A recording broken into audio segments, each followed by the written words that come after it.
Welcome to Mysteel Commodity Flux, the podcast where we track the trends, turns, and turbulence shaping global commodity markets. This is Nikki Fu, Commercial Director at Mysteel Global, responsible for growth strategy across our new business sectors. As China enters the first year of its 15th five-year plan, we are launching a series of topical podcasts over the coming weeks, decoding the policy priorities, industrial transformations, and market opportunities emerging during this critical period. In today's episode, we'll look beyond the headline policies to examine the strategic rationale behind the 15th five-year plan, why this planning cycle marks a turning point in China's development path, and what it signals for global markets over the coming decade. Joining us today is Liao Na, Chief Consultant of Energy Policies and founder of GL Consulting. Liao Na, welcome to the podcast. Thank you, Nikki. It's a pleasure to be here. China's economy is entering a very different stage of development. After more than 4 decades of rapid growth, many of the assumptions that supported the previous growth model have changed, both domestically and internationally.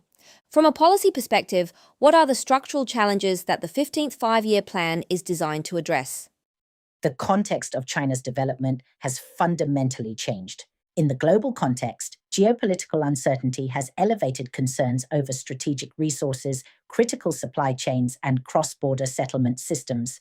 Ensuring greater resilience in these areas has become an increasingly important policy objective. Domestically, slower demand growth, industrial overcapacity, and persistent deflationary pressure have exposed the limitations of the traditional growth model, which relied heavily on property development, infrastructure investment, and export-led expansion. So right now, the objective is no longer simply to sustain growth through conventional stimulus. Instead, the priority is to establish a development framework capable of delivering both long-term growth and greater economic resilience. If those are the challenges, how does the 15th five-year plan seek to respond to them? What are the defining characteristics of the next stage of development? The shift in the underlying drivers of growth stands out. In the previous phase of development, globalization, exports, and investment were the principal engines of economic expansion. Looking ahead, policy priorities indicate a greater emphasis on advanced manufacturing as the foundation of industrial competitiveness, alongside more bullish domestic demand as a more sustainable source of economic growth.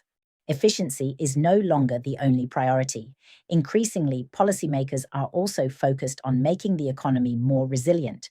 Future growth is expected to be evaluated not only by its pace, but also by its ability to strengthen supply chain security, technological capabilities, and economic stability. In that sense, the 15th five-year plan represents a strategic repositioning rather than a conventional growth program. Reading through the broader policy agenda, what's striking isn't just which sectors are being prioritized, but how much attention is being given to the operating environment around them. That's fair. The industries are what people notice first, but the bigger story is the system they're being built on. Developing new industries is only one part of the process.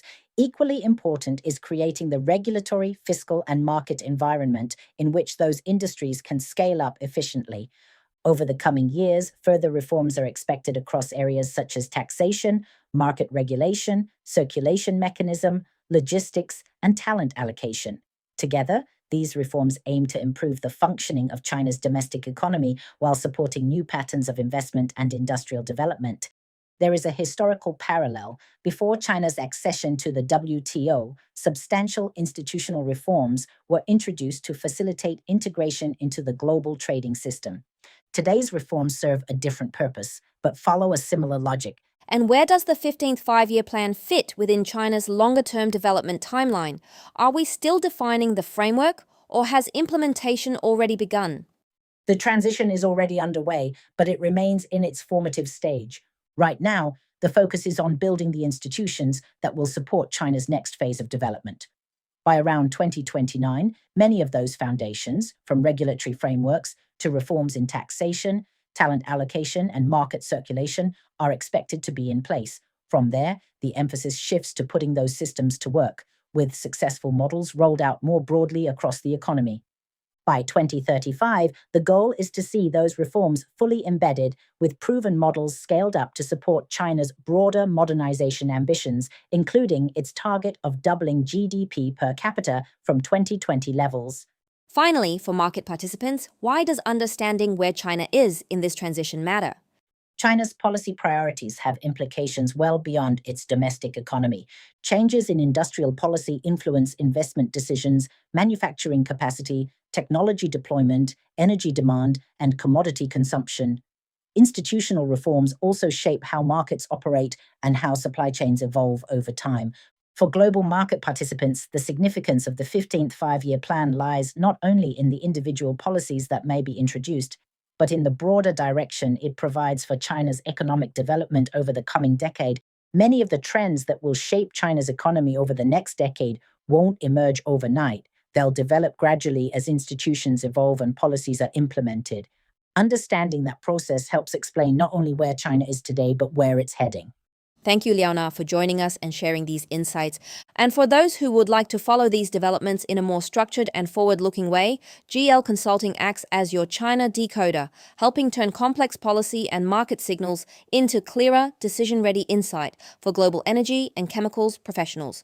Reach out to us for a sample issue of the latest China Policy Perspective report for regular analysis of China's policy direction, energy security priorities, and the broader market implications of geopolitical disruption in the context of China's 15th five-year plan. For more information, please visit mysteel.net or contact us at inquiries@mysteel.com. Thanks for listening to Mysteel Commodity Flux, and thank you again, Liao Na, for joining us today. If you found today's episode helpful, be sure to subscribe for more analysis on global commodity markets. Until next time, keep tracking the flows.